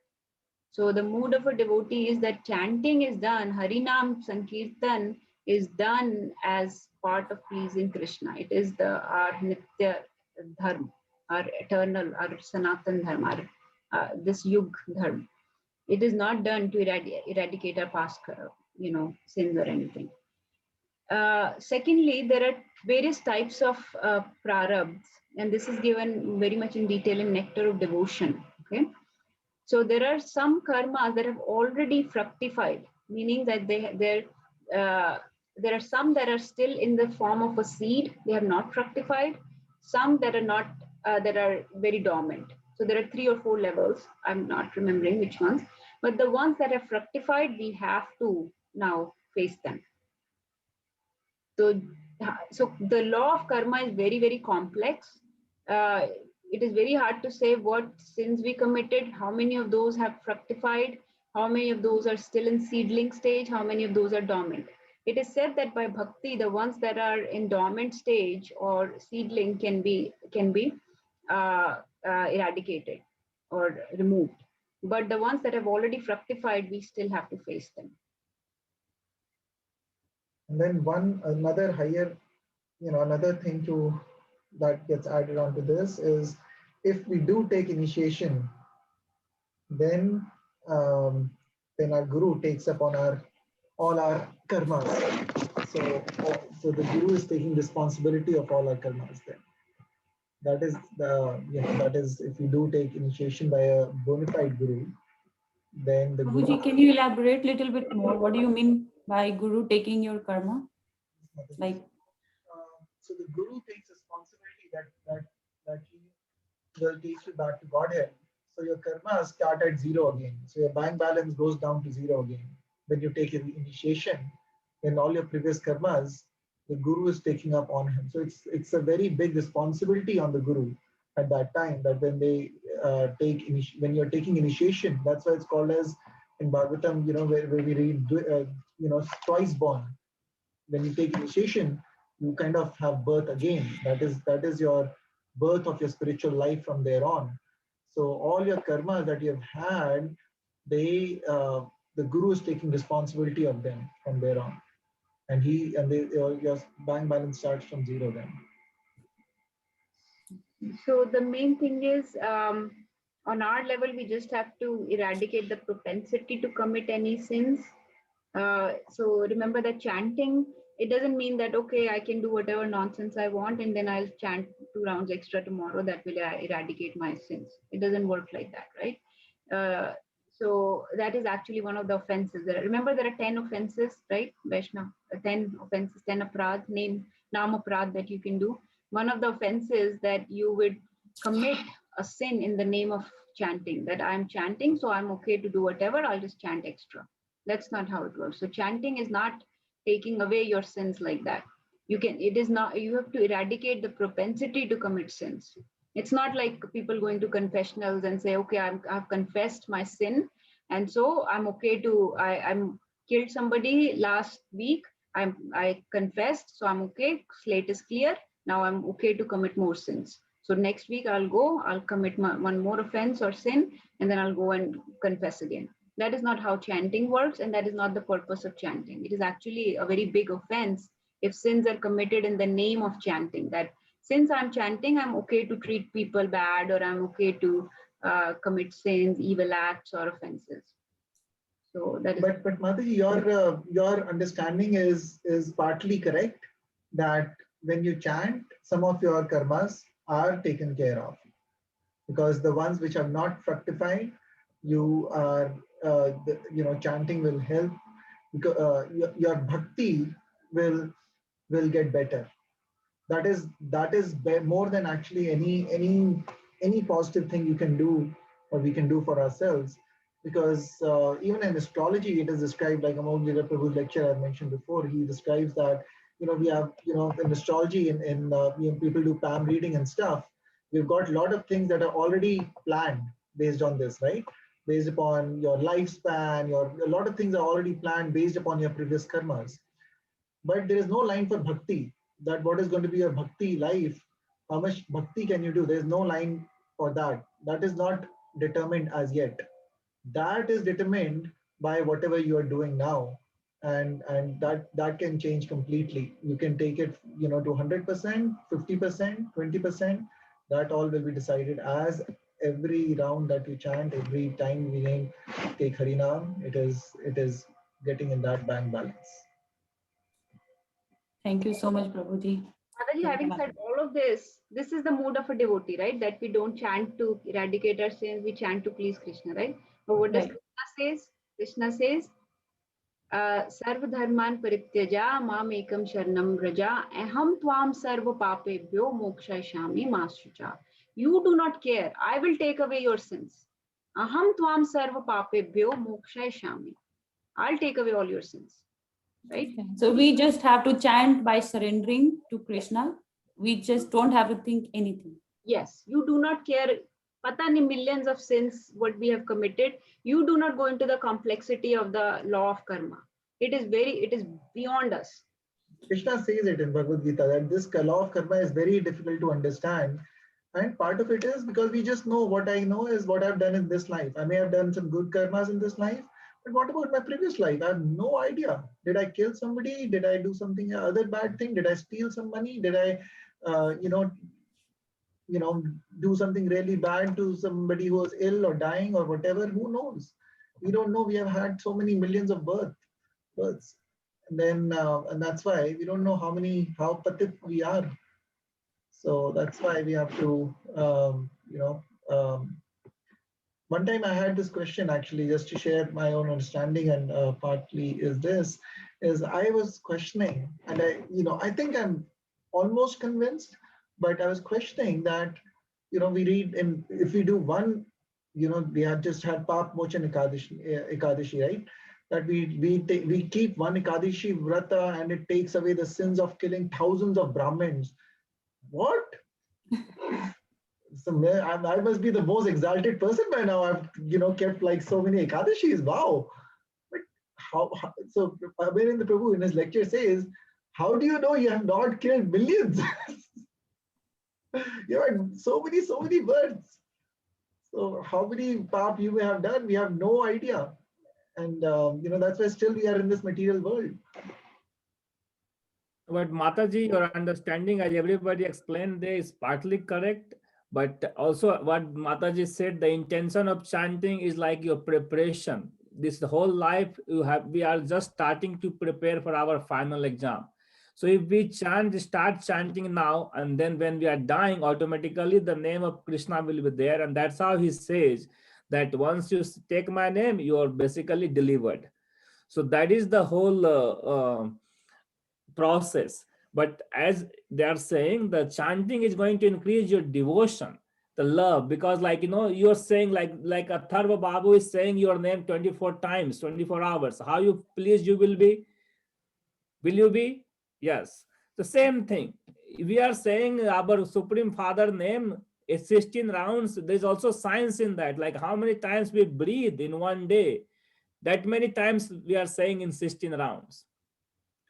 So if we are saying that many times, whatever breath the God gave me to breathe in a whole day, and that many times I said his name, because if you count 16, this is like Mahamantra is like 16 words. You say that 108 times, then you come multiply by 16, that comes close to the number of breath we take in a whole day. So that much pleasure he gets. Oh, somebody is calling me. There, मेरा भक्त गया था मजा करने के लिए, अभी मेरा नाम बुलाता है रोज सुबह सुबह उठ करके. So that the process, it will increase the whole devotion. So as Mataji said, it's a byproduct. जो भी अपना विकर्म है वो बाय प्रोडक्ट में निकल जाएगा. ये तो फैक्ट्री लगाया है, तो मेन प्रोडक्ट है मोक्ष पाने का, उसका बाय प्रोडक्ट में कितना सामान आएगा, that we don't have to care. So thank you, Prabhuji, for sharing. I remembered another analogy about the sins and everything. The example of elephant is given. I think we have shared this before, that what an elephant does is he will roll about in the mud, right? And then he'll go and take a bath in the pond. And then as soon as he comes out of the pond, he will roll about in the mud again. So that, what is the point of taking such a bath, right? So that is why we are not going to confessional or to chanting just to come back and commit the sins again. The point is to kill our propensity to commit sins. Otherwise, we are just rolling about in the mud and then taking a bath and then coming. It's like a futile activity, a useless activity, right? To commit sins. So we have to kill the root which makes us commit sins. So whatever is the root cause that makes us commit bad things. So that's why a lot of devotees will tell you that astrology fails for devotees, because astrologer will read your planets and everything, your lines and whatever, they'll say, okay, this is what you're supposed to, your future is supposed to look like. But actually nobody accounted for bhakti, nobody accounted for devotion.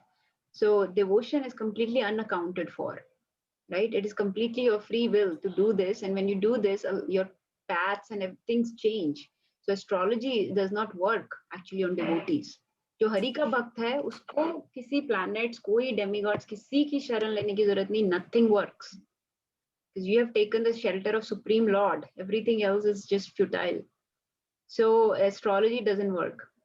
Similarly, Prabhupada was sometimes criticized कि ये आपने temples बनाए हैं, and you have you have made those temples against the principles of Vastu Shastra. Some of them, not mostly, the temples are created according to Vastu Shastra, but sometimes the land was not available, the space was limited, so the deities are facing in such a way. So he said, the supreme principle has always to be followed. If you are neglecting the supreme principle for the benefit of short-term goals, then that does not help. So Vastu fails also with devotees, because our principle is ito narsimha, tato narsimha, yato yato yami, tato narsimha, right? Everywhere is Narsimha, right? So we do not care which way is facing what, because you are chanting, your whole house is a temple, you're chanting everywhere there is Supreme Lord. So Ito Narsimha, Parito Narsimha, that's our Vastu Shastra. So these lines, we are not at that exalted state, so we still try to follow some of these things. But again, the higher principle should always be kept. Right? Prahlad Maharaj can take out Narsimha from the column, right? Kahin se bhi aa jayenge. Is Lalita Mataji raising hand? If not, we should start chanting. I was just saying, I know Ravi Prabhu is not going to approve, but there is a TV show that we are watching. It's called The Good Place. Yes, we wasted some time on watching it, but if you watch it, it'll say if you do good intentions for a specific reason, the fruits of your good intentions are not going to be take you to the good place. So you have to do good deeds, not with an intention of going to the good place, but you have to do good deeds for the sake of doing good deeds. Right, that is called akarma, Mataji. Yeah. You got it.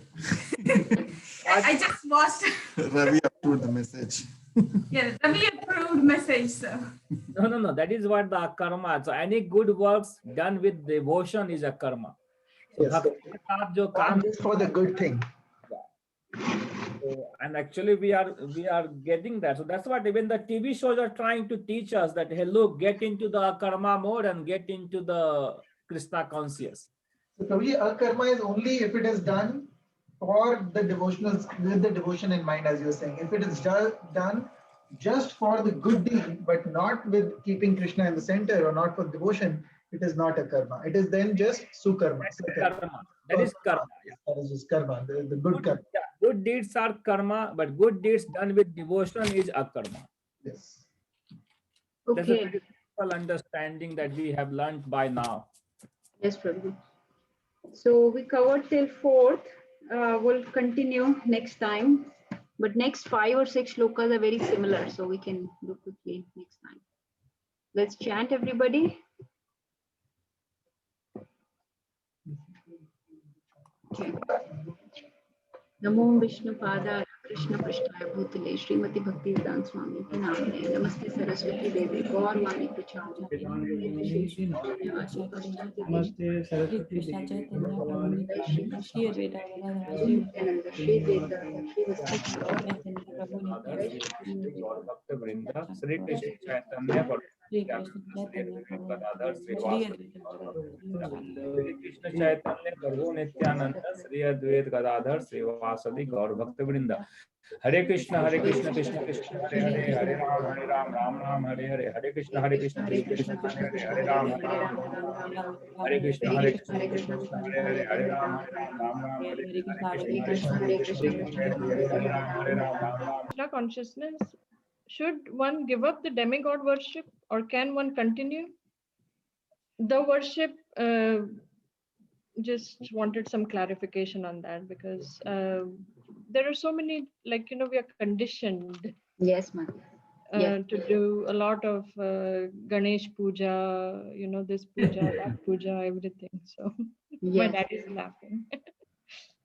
So Mataji, you read about the 3 classes of devotees, right? First class, meaning Kanishta, Madhyam and Uttamadhikari, right? So the first principle is in Krishna consciousness, we don't have to give up anything. Even people, if you saw that little clip I sent, and nothing compared to demigod worship, but let's say we are eating onions, garlic, or somebody is eating even meat or alcohol, right? I mean, demigod worship is very high level. I'm not comparing to that. I'm just saying that somebody is doing even these activities, right? They don't even have to give up those activities. Forget about demigod worship, right? You just have to introduce Krishna slowly and gradually. And you just have to get the proper knowledge, keep hearing, keep associating with devotees and see what the scriptures, what Krishna is saying about this, right? As we keep developing our knowledge, keep developing our taste for Krishna, all the other tastes start going away, right? Krishna says that all these other things will get replaced. So the onion and garlic goes away. You don't even realize that now you're cooking without it and everything tastes just as good, even better. It's all prasadam. Huh? People that were drinking alcohol, no problems at all, because you did not just give it up. If you just cold turkey give it up, then it's very hard, without any knowledge, without any understanding, without replacing it with something superior. But when we replace it with something superior and slowly develop our understanding, right, then it's easy to give up. So Uttamadhikari do not engage in demigod worship. Why? Because demigods are higher living entities. They also live and die just like us. They also have Paramatma inside us. They are also servants of Krishna, right? So the demigod worship is for a very specific purpose of some fruitive intention, typically. But if you are praying to demigod, to engage in service of Krishna, to ask them the benediction that, hey, you are a very high level devotee. You engage me in the service of Krishna. You, give me the blessings, give me the mercy of Krishna. If that is the bhav, then that is the correct bhav, right? So for everything, it's the bhav. It's called Krishna bhavna. Mrit, right? It's consciousness. If our consciousness changes, like even about activities, even about good deeds, if we do good deeds for like a short-term gain, then that is karma. But when we do it to please Krishna, then it becomes a karma. Similarly, demigod worship can be for a short-term gain, which is how it is typically done. कि ये मन्नत पूरी करने के लिए, ये मुराद के लिए, हमारी जिंदगी सफल हो जाए, हमारी हेल्थ अच्छी रहे, हमारे को प्रमोशन मिल जाए, या हमारे बच्चों की सक्सेस मिल जाए, whatever those short term gains, the prayas के लिए, not for the shreyas, right? But when something is done for shreyas, ki okay, Prabhu, you are very high level, right? Just like we pray to our Vaishnava acharyas or to our spiritual masters, or I pray to, let's say, you all, we say Vancha Kaltarubhyascha, that you are desire trees, right? All the Vaishnavas are like desire trees. We pray to each other even. Forget about demigod worship. They are very high level Vaishnavas. So we are praying to each other that you are very high level Vaishnavas. You are like desire tree. You can fulfill all my desires. And what is my desire? My desire is to engage in service of Krishna. If that is the bhav, then demigod worship is. And then it should not take us away from our supreme goal. If you think that your chanting is getting affected, your association with devotees is getting affected, your Nitya Bhagavad Sevya is getting affected, then that is not the point of demigod worship. Even the demigod will not be happy that you gave up the service of Krishna or the Vaishnavas to engage in some rituals to please them. So that is the proper understanding about it. You want to add something? Thank you, Mataji. Does it answer everything, Mataji? Or Yes, Mataji. That is what my understanding. Last time I said that shloka. I said that Akashat patitam toyam yatha gacchati sagaram sarvadevo namaskaraha keshavam prati gacchati. Yes. When you worship any demigods, you first start with the puja, Keshvaya namaha, Madhavaya namaha, Govindaya namaha. Yeah. Then you start with the puja of demigod. That means you are worshipping all the gods, but it goes to Krishna ultimately. Yes. Then why to, when it is, you have to go to the Krishna, then go to the Godhead directly. That is what the Krishna consciousness says. Yes, Prabhuji. No, even in the Radha Gopinath has explained this. Even the rituals, the demigods rituals that we do, the puja, it actually, as the Nanaji just said, it starts with the Om Govindaya Namah, Om Keshvaya Namah, Om Narayana Namah. You start with the Krishna, and when you end also, you end with Krishna. Like Kayena vacha mansendriya va buddhyatmana va prakriti sabhava karoni yadnam sakalam parasmay narayana samarpayami. So the whole rituals in the scripture starts with the demigod Krishna, ends with the Krishna. In the middle, you take care of this. So again, it's like, it's like reaching. If I have to reach to the office of PM, I cannot just go and knock at the PM door. I have to go through the channel. So these demigods can be used as a channel to reach the Krishna and say, hey, look, Shiva, aap mere ko bhakti dijiye. Ganesha, you take away all the obstacles on the path of my bhakti. So if this is the bhav, then it is all perfect. But as Natasha Mataji said, if you are doing only rituals and not connecting to Krishna, then we have to sit and reflect and see what modification we need to do. Yeah. Yes, Prabhuji, thank you. Again, that shloka comes from Bhagavatam, right? That we just water the roots of the tree and the water reaches everywhere. Yeah. Okay, everybody, very nice to see everybody. Vancha kaltarubhyascha kripa sindhuya evacha patitanam pavanebhyo vaishnavebhyo namo namah. Gurve Gaurachandraya Radhikaya Tadalaya Krishnaya Krishna Bhaktaya Tadbhaktaya Namo Namah.